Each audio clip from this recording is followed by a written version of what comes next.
Sebelum melanjutkan menonton video ini, bantu kami untuk terus membangun channel ini dengan cara menekan tombol subscribe, like, komen, dan share, dan juga tekan tombol loncengnya agar kami semakin bersemangat membuat video-video yang bisa menghibur dan tentunya mengedukasi teman-teman semua.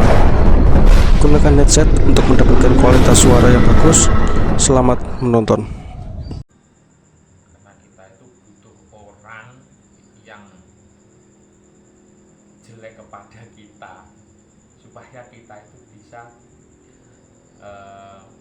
mengambil sisi baik dari kejelekan orang tersebut. Bagaimana maksudnya? Jadi gini, kalau ada orang yang misalkan berkomentar negatif kepada kita, ya kita berarti bisa mengambil hikmah dari itu. Bagaimana ke depannya biar orang yang berpikiran negatif tentang kita itu bisa berubah menjadi berpikiran positif dengan kita. Contohnya apa sih yang dia kritik? Oh, masalah ini. Mungkin kalau itu bisa kita sikapi untuk menjadi positif bagi dia, oke, kita sikapi ya. Tapi memang beberapa hal yang negatif atau komentar-komentar negatif atau mungkin prasangka-prasangka negatif dari para penonton itu ada yang memang tidak bisa, benar-benar tidak bisa diambil baiknya, itu juga ada yang kita terapkan juga nggak bisa seperti itu. Kan kalau kita sibuk untuk memperbaiki apa yang kita kreasikan untuk sesuai dengan komentar-komentar yang atau pemikiran-pemikiran yang negatif kepada kita tadi, kita malah nggak akan bisa maju, nggak akan bisa berkembang dengan kreasi kita sendiri, dengan pemikiran kita sendiri, dengan ide-ide kita sendiri, kita akan malah nggak bisa mengembangkan. Jadi juga sedikit pesan buat teman-teman konten kreator lainnya, jangan pernah putus asa untuk berkarya, tetap semangat. Jadi abaikan komentar yang negatif, ambil positifnya. Kita ingat komentar mereka itu sebenarnya itu bertujuan membangun kita agar kita lebih baik lagi, bisa dinikmati oleh orang banyak. Dan satu, jangan sampai jadi orang yang kalau orang Jawa itu sugetan, mudah putus asa, ceklean. Itu bahaya banget. Kalau kita baru buat konten, katakanlah 2 video terus dikatakan wah ini gini, udah putus asa, nggak jadi, Nggak maju, nggak ada perkembangan. Yang penting kita tetap bergerak, berkarya, apalagi di masa pandemi seperti saat ini, Kang, ya. iya. Pekerjaan sulit, ekonomi sulit, kebanyakan banyak yang banting setir ke arah konten kreator, kan. Termasuk saya sendiri juga. Manfaatkan aja Iya. kan, selagi ada jalan dan itu juga bisa mengasah kreativitas kita. Kalau memang kita mau buat kreasi, kenapa enggak? Yang penting selama itu tidak konten-konten atau kreasi-kreasi yang menuntun generasi muda zaman sekarang untuk berbuat negatif, ya lanjutkan aja. Tapi kalau kontennya atau kreasi kita sekiranya akan membawakan dampak negatif ke depannya bagi anak muda zaman sekarang, ya lebih baik janganlah kan. Karena yang saya rasakan semakin kesini itu anak-anak muda itu semakin lupa dengan budaya, semakin lupa dengan adat, tidak mau tahu tentang bagaimana sejarah-sejarah zaman dahulu. Leluhur itu sudah mulai terkikis budaya-budaya untuk nguri-nguri leluhur, nguri-nguri budaya itu sudah mulai hilang, mulai tergerus zaman. Kalau memang kita atau teman-teman konten kreator yang lain itu memiliki atau mempunyai niat untuk membangun kesadaran para pemuda di era milenial seperti ini untuk lebih tertarik lagi kepada budaya, ayo kita bikin kreasi yang bisa menunjang itu semua. Sebenarnya nggak salah, kan, ya, tapi kalau masalah kadang tuh ada orang yang terlalu fanatik ke agama, terus kadang menyalahkan kita, wah ini menyalahkan dari agama. Kan gini ya, kan kita hidup kan di tanah Jawa, lahir bahkan makan minum semua itu di tanah Jawa, dan kita ditugaskan sama Yang Maha Kuasa jadi orang Jawa. Jadi apa adat kita, kalau bisa kita apa ya, kita lestarikan. Masalah agama kan urusan kita sama yang maha kuasa, bukan sama manusia. Kalau sama manusia kan jalannya di budaya itu, melestarikan kebudayaan. Jadi nggak bisa disalahkan, wah kanjeng Nabi dulu nggak gini, ya bener nggak gini, kan setiap orang kan nggak sama. Kanjeng Nabi kan juga manusia juga, bahkan di sana kan juga ada adat istimewa juga kan menurut saya, yang mungkin berbeda dengan di sini. Dan yang paling membuat pikiran saya sensitif itu kalau masalah kita bakar-bakar, misalnya bakar menyan, bakar-bakar dupa, itu dikatakan syirik kan. Mungkin mohon maaf, saya juga belum pernah ke Mekah. Di Mekah itu saya pernah lihat itu ada tradisi itu bakar menyan itu bawa keliling Ka'bah. Sebenarnya kan sunnah kan ya membakar wangi-wangian. Cuma kalau di era sekarang kan wangi-wangian tuh nggak harus bakar-bakaran, bisa seperti gantungan gitu ditaruh di kipas gitu kan. Tapi kan sebenarnya kan budaya, adat kuno kan. Dan konon katanya kanjeng Nabi sendiri dulu itu sering mengimpor kayu gaharu dari Indonesia. Katanya saya pernah dengar itu, lupa saya, udah lama tuh, waktu dulu masih di sana, di Kidul sana masih. Itu gimana kan masalah itu? Jadi gini, kita berbicara masalah simpelnya, secara simpelnya saja ya. Kita boleh dan bahkan sangat dianjurkan untuk meyakini suatu kepercayaan yang itu menuntun kita kepada Tuhan, itu menuntun kita kepada suatu kebaikan dan menjadi pedoman hidup bagaimana menjadi manusia yang seharusnya. Nah, akan tetapi kita juga ditinggali suatu warisan budaya yang di situ kita itu lahir setelah budaya itu ada, dan budaya-budaya tersebut diajarkan dari leluhur-leluhur kita kepada kita itu juga agar supaya kita menjadi orang yang baik. Jadi saya belum pernah menemukan adat yang di situ menuntun Ke arah negatif. manusia pada arah negatif. Sebenarnya agama dan budaya itu kalau menurut saya, nggak tahu kalau menurut pendapat orang lain, itu adalah dua sisi yang berbeda seperti dua sisi mata koin yang di situ sama-sama saling melengkapi. Jadi budaya itu adalah juga suatu pedoman hidup tinggalan dari leluhur kita, dan agama adalah suatu pedoman hidup yang diajarkan oleh para panutan kita. Kan seperti itu.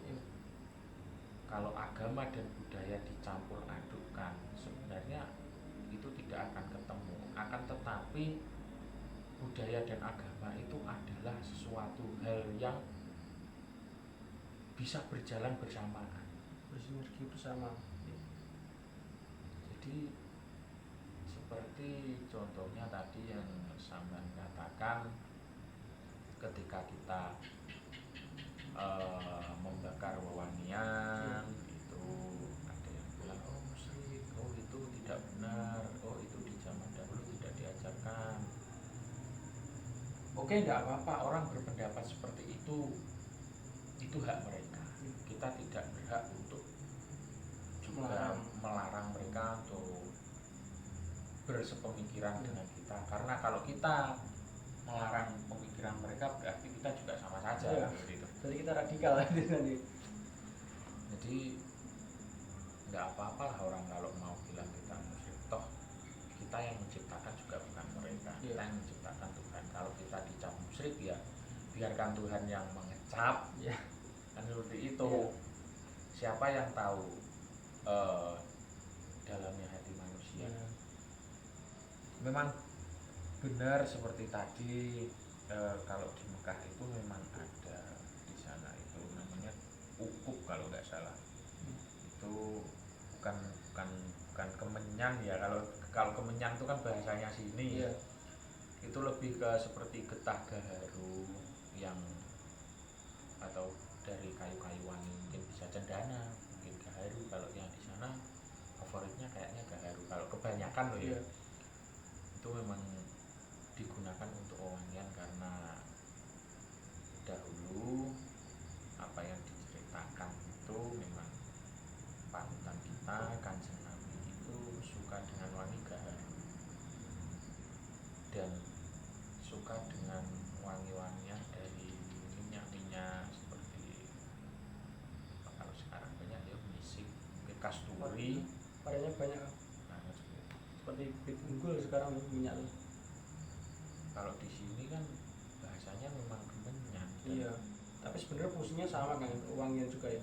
Iya, kalau kita kan ya tergantung niatnya. Kalau Iya, kita sebenarnya tuh. kalau kita niatnya kan cukup karena ini sunnah. Iya. Kan sunnahnya kan gunakanlah wewangian. Iya. Akan tetapi disinilah yang sangat rawan dipelintir oleh oknum-oknum. Terjadi penyelewengan Dan akhirnya itu berbenturan dengan sunnah dari agama yang Iya, benar. kita anut gitu loh. Jadi kalau saya simpulkan ya, sebenarnya tuh hal seperti itu seperti sebuah mata pisau yang tajam, tergantung bagaimana cara kita menggunakan. Jika kita gunakan untuk mengiris bahan-bahan makanan itu akan berdampak baik, tapi jika kita gunakan untuk melukai seseorang itu sudah melenceng dari jalur.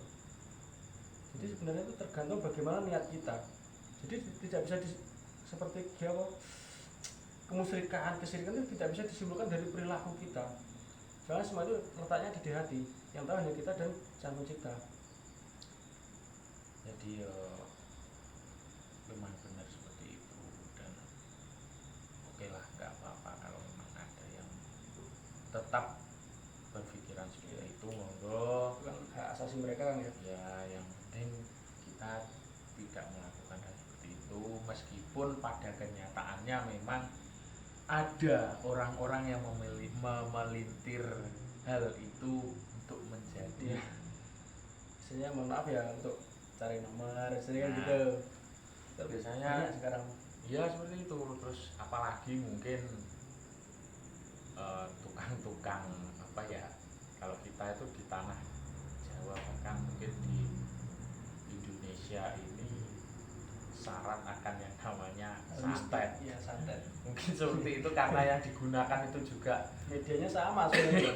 metode dan media lebih ke medianya itu identik sama ya. Jadi yo banyak orang akhirnya berspekulasi seperti itu. Jadi wangi-wangian dibakar, terus merapalkan mantra, lalu bonekanya ditaruh di atasnya, dan itu yang banyak sekarang akhirnya. Walaupun sebenarnya di beberapa orang kan, beberapa oknum benernya kan. di kebudayaan leluhur kita dulu memang sebelum mengenal agama Islam itu memang sudah melakukan atau mempraktikkan yang namanya membakar wewangian sebenarnya. Walaupun itu kita juga tidak tahu untuk niatnya untuk apa, tapi ketika dulu beliau-beliau leluhur kita itu beribadah dengan keyakinan mereka yang dahulu itu juga membakar wewangian. Jadi kan sebenarnya adat dan agama itu kan, makanya saya simpulkan seperti dua mata koin ya. Sama bentuknya, mungkin berbeda gambarnya, fungsinya pun kan juga sama, karena mereka kan ada di satu wadah ya. Ada di satu tempat, meskipun berbeda gambarnya, akan tetapi di situ kan sama artinya. Seperti itu. Tapi kan nggak kerasa kita udah lumayan lama ya. Sebenarnya masih mau tanya-tanya banyak lagi, tapi ya karena keterbatasan waktu. Oke. Jadi terima kasih waktunya. Oke, buat teman-teman semuanya, jangan lupa yang habis nonton video ini klik like, komen, subscribe, dan juga share agar teman-teman kalian tahu apa yang kalian tahu.